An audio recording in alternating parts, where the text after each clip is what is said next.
बिस्मिल्लाहिर्रहमानिर्रहीम अस्सलाम वालेकुम बखैर रागले इसमें आतिफ वक्कास और ये लेक्चर नंबर 4 है इलेक्ट्रोमैग्नेटिज्म का, जिसमें आज हम इंतहाई इम्पॉर्टेंट कॉन्सेप्ट्स डिस्कस करेंगे।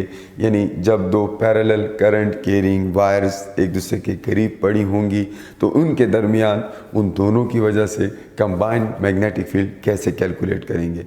इस पर बहुत से मल्टीपल चॉइस क्वेश्चंस बन सकते हैं, बहुत सारी इंपॉर्टेंट ट्रिक्स इसमें हैं, तो वो सारी चीज़ें डिस्कस करेंगे। दूसरा हम ये देखेंगे कि ये दो वायर्स जिनके अंदर करंट है और एक दूसरे के पैरेलल पड़ी हुई हैं, ये एक दूसरे के साथ फोर्स कैसे लगाती हैं, हाउ दे इंटरैक्ट। इसके लिए हम एम्पियर्स फोर्स फार्मूला भी डिस्कस करेंगे। तो सबसे पहले मैं अगर बात करूँ मैग्नेटिक फील्ड की, तो उसके कुछ स्टेप्स हमने देखने हैं। सबसे पहला स्टेप ये होगा कि आपको ये पता होना चाहिए कि उन दोनों वायर्स के अंदर करंट की डायरेक्शन क्या है। और जैसे पहले भी मैं आपको बता चुका हूँ कि हम करंट की डायरेक्शन को हमेशा हायर पोटेंशियल से लोअर पोटेंशियल की तरफ एज्यूम करेंगे, इफ़ अदरवाइज नॉट स्टेटेड। कभी कभी वो इलेक्ट्रॉनिक करंट की बात क्वेश्चन के अंदर हुई होती है, तो वहाँ पर फिर आपने केयरफुल रहना है। अदरवाइज जब भी इलेक्ट्रिक करंट की बात करेंगे वो क्या होगी, हायर पोटेंशियल से to lower potential, higher potential से लोअर पोटेंशियल की तरफ करंट की डायरेक्शन आपने एज्यूम करनी है। दूसरी चीज़ जो अहम है इस पर्टिकुलर केस में कि जब हम दो वायर्स की वजह से मैग्नेटिक फील्ड कैलकुलेट करना चाहें इनसाइड, दूसरा स्टेप ये है कि distance from both the wires, जिस पॉइंट पर आपने उस टोटल मैग्नेटिक फील्ड फाइंड करनी है उस पॉइंट का दोनों वायर्स से डिस्टेंस बताना है। तीसरी अहम चीज़ जो आपने देखनी है that is you have to apply Ampere's law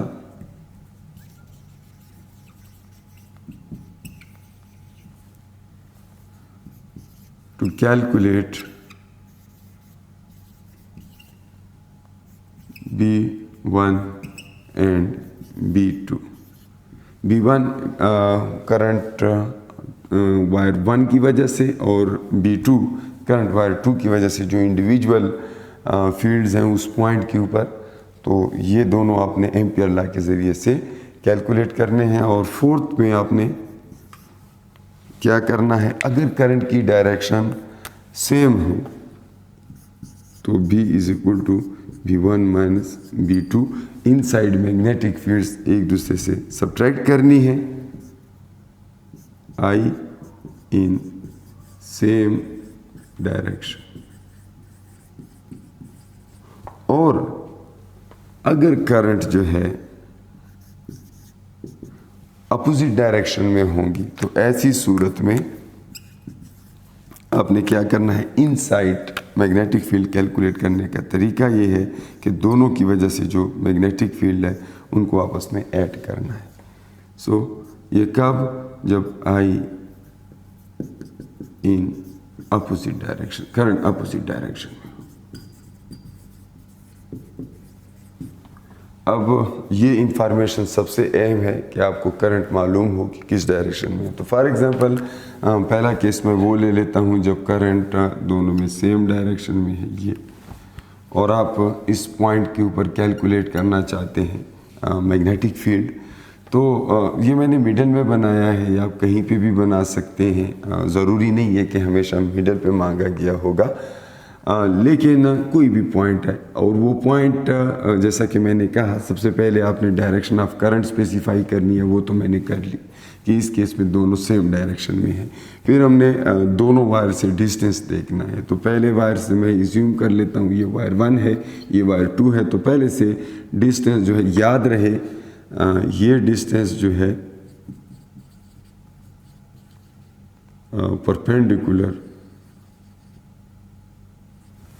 perpendicular distance होगा, यानी इस वायर के बिल्कुल परपेंडिकुलर आपने लाइन ड्रा करनी है। ऐसे ना हो कि आप इधर से ऐसे ड्रा करें या ऐसे ड्रा करें, बिल्कुल इससे परपेंडिकुलर वाली लाइन हमने लेनी है, that is distance from both wire. तो पहले से R1 है, दूसरे से लेट सपोज R2 डिस्टेंस पे, ठीक है। अब ये दो डिस्टेंसेस हमें मिल गए। अब हम एम्पियर लॉ की तरफ जाएंगे। तो इस पहले की वजह से, चूंकि इसके अंदर करंट है I1, इसके अंदर करंट है I2, इन दोनों की वजह से उनके अराउंड मैग्नेटिक फील्ड है। और वो तरीका मैंने आपको बताया भी था कि जी करंट के साथ साथ जाएंगे, राइट पे क्रॉस बनाएंगे, तो करंट ऊपर है तो राइट पे क्रॉस है, इस वायर की वजह से इधर क्रॉस होगा, उसकी वजह से लेफ़्ट पे डाट है, इसकी वजह से लेफ़्ट पे डाट है। तो मतलब ये है कि इस वायर की मैग्नेटिक फील्ड ऐसे ऐसे इसके गिर्द घूम रही है, इसकी भी ऐसे घूम रही है। तो इन साइड एक का क्रॉस है, एक का डाट है, मतलब एक मैग्नेटिक फील्ड इंटर हो रही है, एक बाहर निकल रही है। यहाँ पे ये बात मैंने बताई थी कि जब करंट सेम डायरेक्शन में होगा तो इन साइड उनकी मैग्नेटिक फील्ड्स को सब्ट्रैक्ट करेंगे तो वो एक दूसरे की अपोजिट डायरेक्शन में है। अब ये कितना है और ये कितना है, इसको कैलकुलेट करने का तरीका ये है, आपको एम्पियर लॉ इस्तेमाल करना है। और एम्पियर लॉ में आपने पढ़ा है जी B is equal to mu not I divided by 2 pi R। पहले के लिए R1 और दूसरे के लिए जो होगा that would be mu naught I2 divided by 2 pi R2। ये ज़रूरी नहीं है कि हमेशा मिड पॉइंट होगा, तो इसलिए R1 और R2 डिफरेंट हो सकते हैं। तो यहाँ से आपने V1 कैलकुलेट कर लेना है, V2 कैलकुलेट कर लेना है और उन दोनों को आपस में ऐड कर दें। लेकिन आप डायरेक्ट भी कर सकते हैं, बिकॉज म्यू नॉट बाई 2 पाई और म्यू नॉट बाई 2 पाई दोनों के अंदर मौजूद है, इसलिए आप उनके लिए ये फार्मूला इस तरह लिख सकते हैं, B is equal to mu not divided by 2 pi, दोनों के अंदर मौजूद है, I1 divided by R1 plus I2 divided, sorry यहाँ पर माइनस आएगा, I2 डिवाइड बाई R2। ये जो है ये मैग्नेटिक फील्ड इनसाइड किसी पॉइंट पे, अगर वो दोनों पॉइंट्स बिल्कुल एक दूसरे, वो पॉइंट दोनों से एक जैसे फासले पे हैं, R1 और R2 वो सेम हो सकते हैं, तो उसको भी बाहर लिख सकते हैं, I1 माइनस I2 से आंसर मिलेगा। तो ये तरीका हम यूज़ करेंगे जब सेम डायरेक्शन में होगा। लेकिन अगर हम ये वाली सिचुएशन एज्यूम कर लें कि जब एक में करंट ऊपर है और एक में करंट नीचे है, तो फिर ऐसी सूरत में आप देखें ना, इसका क्रॉस राइट पे है, उसकी वजह से भी क्रॉस इधर है, तो दोनों की वजह से करंट सेम, मैग्नेटिक फील्ड की डायरेक्शन सेम होगी और इसलिए हमें उन दोनों की मैग्नेटिक फील्ड्स को आपस में ऐड करना है। अगर यहाँ पे कैलकुलेट करना चाहें तो फिर फार्मूला ये होगा ऐसे केस में कि जब सेम डायरेक्शन हो तो फिर हम ये फार्मूला बिल्कुल इसी तरह लिखेंगे, B is equal to mu not I divided by 2 pi into I1 divided by R1 plus I2 divided by R2, और सिर्फ प्लस का फ़र्क होगा। तो ये जब डायरेक्शन अपोजिट हो। अब हम इसके कुछ स्पेशल केसेस भी डिस्कस कर लेते हैं, बिकॉज MCQs में अमूमन जो है शॉर्ट से क्वेश्चन आते हैं, उसमें ज़्यादा कैलकुलेशंस इन्वॉल्व नहीं होती।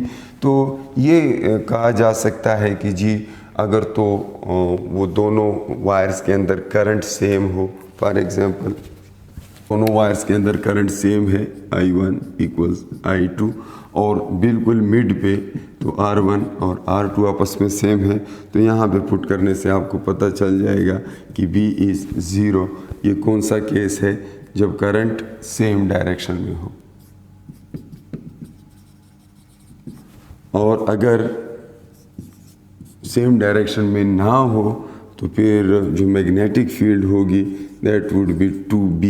B एक इंडिविजुअल वायर की वजह से, और उसको सिंपली डबल करना है जब करंट्स आपस में सेम हो और R भी आपस में सेम हो, यानी बिल्कुल मिड पे मांगा गया हो, तो ये तरीका होगा। और बाकी B उसी फार्मूला से ही कैलकुलेट करेंगे, यानी 2 इंटू म्यू नॉट I, चूँकि I दोनों में सेम है, डिवाइडेड बाई 2 पाई R। तो फिर ये 2 के साथ कैंसिल हो जाएगा, R और पाई जो है इसमें 4 पाई मौजूद है। म्यू नॉट की वैल्यू आप जानते हैं 4 पाई इंटू 10⁻⁻⁷, तो अकॉर्डिंगली आप इसको सिंप्लीफाई कर सकते हैं अगर इस तरह का कोई क्वेश्चन आ जाता है। मैं अब फोर्स की तरफ जाऊंगा, थोड़ा फोर्स की भी बात कर ले कि इन दोनों के दरमियान फोर्स कैसे होगा। अच्छा, अब अगर फोर्स की बात की जाए तो यहाँ पर सिचुएशन ये है कि इस वायर की वजह से I1 की वजह से जो मैग्नेटिक फील्ड है, ज़ाहिर है ये राइट पर जो है इसके क्रॉस हम बनाएंगे, और इसकी वजह से जो है राइट पे क्रॉस बनेंगे तो लेफ्ट पे डॉट होंगे। तो इसकी डॉट इनसाइड होंगे इस तरह, इस तरह, इस तरह, और इस वाले के डॉट इस तरफ होंगे। डॉट और क्रॉस ऑलरेडी हम अंडरस्टैंड कर चुके हैं। डॉट का मतलब है नॉर्थ, जहाँ से फील्ड लाइंस निकलती हैं। क्रॉस का मतलब है साउथ, जिसमें फील्ड लाइंस इंटर होती हैं। तो अंदर इस तरह होगा कि इन दोनों की जो मैग्नेटिक फील्ड्स हैं वो आपस में यानी कैंसिल आउट हो जाएंगी या फिर वीक हो जाएंगी, बहुत कम हो जाएंगी। जबकि बाहर जो इनके दरमियान मैग्नेटिक फील्ड है, यहाँ से मर्ज हो रही है, यहाँ पे इंटर हो रही है, ऐसे। तो फिर इस फील्ड की वजह से ये एक दूसरे को क्या करेंगे, अट्रैक्ट करेंगे। तो फोर्स जो है इस केस में जब आई सेम डायरेक्शन में हो तो फिर फोर्स जो है वो क्या होगी, अट्रैक्टिव होगी। और आई अगर अपोजिट डायरेक्शन में हो, ये वाला केस हो, तो फिर अंदर भी क्रॉस होंगे इसकी वजह से, एक की वजह से, और दूसरे की वजह से भी अंदर क्रॉस होंगे। ये मैंने रूल बताया था कि करंट के साथ साथ जाएंगे और राइट पे क्रॉस बनाएंगे, तो उसके लिए नीचे जाएंगे, इस वाले के लिए ऊपर जाएंगे। तो सिचुएशन ये होगी कि दरमियान में जो है फील्ड जो है दोनों का पॉजिटिव है, तो एक इस तरह की फोर्स डेवलप हो जाएगी कि ये दोनों एक दूसरे को रिपेल करेंगे। And then if I is in opposite direction, the force is repulsive. Now what is the magnitude of that force? इसके लिए हमें थोड़ा सा प्रीवियस टॉपिक पे जाना पड़ेगा, जब मैंने आपको बताया था कि फोर्स ऑन करंट की रिंग वायर क्या होती है जब वो मैग्नेटिक फील्ड में पड़ा हो। तो उसका तरीका ये है, ये अट्रैक्टिव होगी या रिपल्सिव होगी ये तो हमें पता चल गया है, लेकिन अब वो फोर्स जो है उसका मैग्नीट्यूड क्या होगा। तो इसके लिए F equals ILB sine theta. अब ये फोर्स फॉर एग्जांपल मैं फाइंड करना चाहता हूँ कि I2 के ऊपर इस I1 की वजह से जो फोर्स लग रही है, तो फिर मैं यहाँ पर लिखूँगा, चूँकि मैं इसके ऊपर फोर्स फाइंड करना चाह रहा हूँ वायर 2 के ऊपर, I2 साथ में उसकी लेंथ L2, और ये पहले वायर की फील्ड में पड़ा हुआ है तो यहाँ पर B1 लिखूंगा। एंगल मुझे मालूम है 90 है, बिकॉज फील्ड लाइंस उस वायर के परपेंडिकुलर इस वाइट बोर्ड में इंटर हो रही हैं। तो ये मैं लिखूंगा जी I2 L2 साइन की जगह थीटा की जगह साइन 90 लिखूंगा, और आप जानते हैं कि साइन 91 होता है, लिखने की ज़रूरत नहीं है। B1 क्या है, B1 इस वायर की वजह से इस पॉइंट के ऊपर मैग्नेटिक फील्ड है, यहाँ तक का डिस्टेंस R है। तो अब मैं B1 लिखना चाहूँगा, तो इसका तरीका है वही ampere law, mu not I, कौन सा I, इस वायर का I1 divided by 2 pi R क्या है, इन दोनों वायर्स के दरमियान डिस्टेंस है। अब यहाँ पे आपके पास फार्मूला आ गया, mu not divided by 2 pi I1 I2 divided by R multiplied with L1, sorry L2, because मैं इस वायर के ऊपर देखना चाह रहा था। तो अगर मैं इस वायर के ऊपर देखूं इसकी वजह से, तो वो भी एग्जैक्टली इस तरह होगा। अब यहाँ से एक चीज़ आप देख सकते हैं कि वो फोर्स करंट्स के प्रोडक्ट पे डिपेंड करता है। जिस तरह आप लोगों ने कूलम लॉ में देखा था, वो फोर्स जो है चार्जिस के प्रोडक्ट पे डिपेंड करती है। तो ये जो है ये वाला जो हमने फार्मूला डिराइव किया है, ये एम्पियर्स फोर्स लॉ है।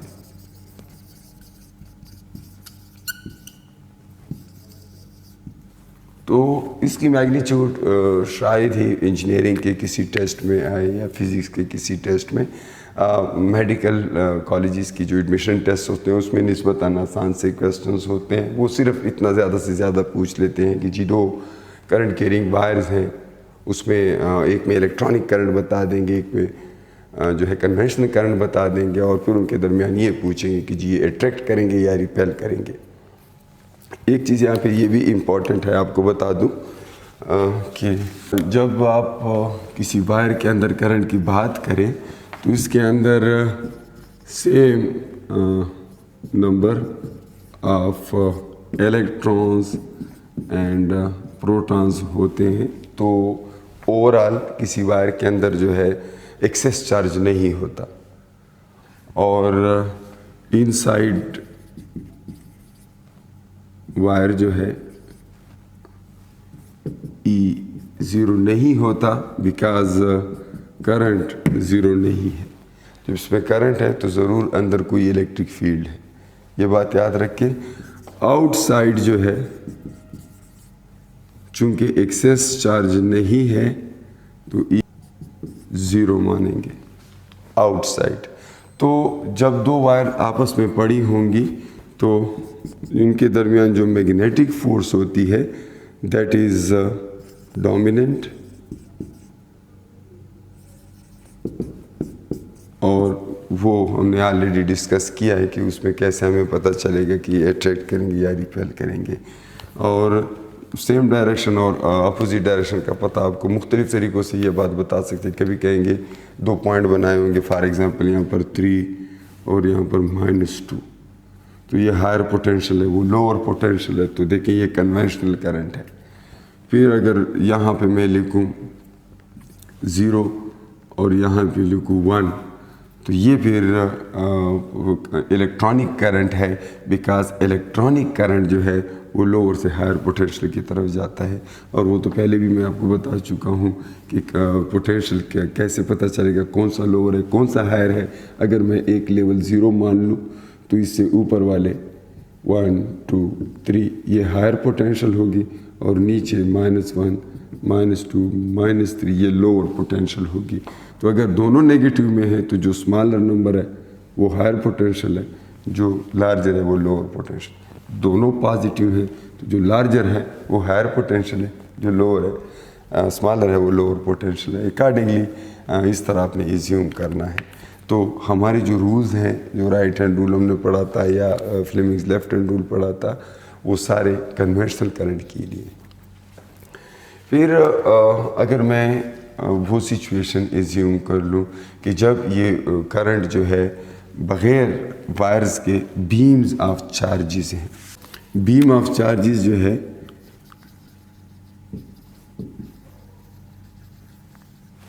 उसमें Q जो है नॉन ज़ीरो होता है, एक्सेस चार्ज मौजूद होता है। या तो वो इलेक्ट्रॉन्स की बीम होंगी या प्रोटॉन्स की बीम होंगी, तो फिर आपने याद रखना है कि Fe जो है इलेक्ट्रिक जो फोर्स है वो डोमिनेंट होगी। So parallel beams of electrons जो है वो रिपेल करेंगी, मीन्स डाइवर्ज होंगी। और बिल्कुल इसी तरह पैरेलल बीम्स ऑफ प्रोटॉन्स वो भी रिपेल यानी डाइवर्ज करेंगी। फिर इसी तरह parallel beams of alpha particles repel करेंगी। क्यों? क्योंकि दोनों पे सेम चार्ज है, और जैसे कि मैंने कहा इलेक्ट्रिक फील्ड डोमिनेंट होगा, तो फिर ये सिमिलर चार्ज वाले रिपेल करेंगे। हाँ, अगर एक प्रोटॉन की है और एक इलेक्ट्रॉन्स की बीम है तो वो आपस में कन्वर्ज करेंगे। So parallel beams of opposite charges वो कन्वर्ज करेंगी यानी अट्रैक्ट करेंगी, क्योंकि इलेक्ट्रिक फील्ड पर डोमिनेट होगी इलेक्ट्रिक फोर्स। ज़ाहिर है वो बीम ऑफ चार्जेस हैं तो इनकी इलेक्ट्रिक फील्ड होगी।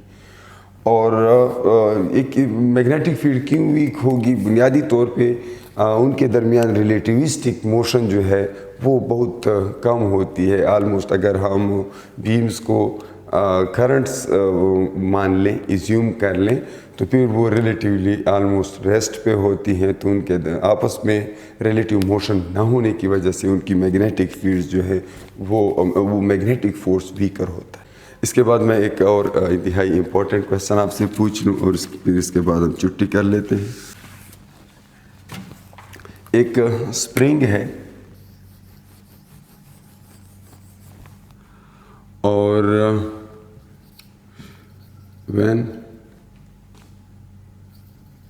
Current I starts flowing through a spring, it tends to, ये क्या करेगा जब इसमें से करंट चलना शुरू हो जाए तो ये क्या करेगा, ये कंप्रेस होगा, ये स्ट्रेच होगा।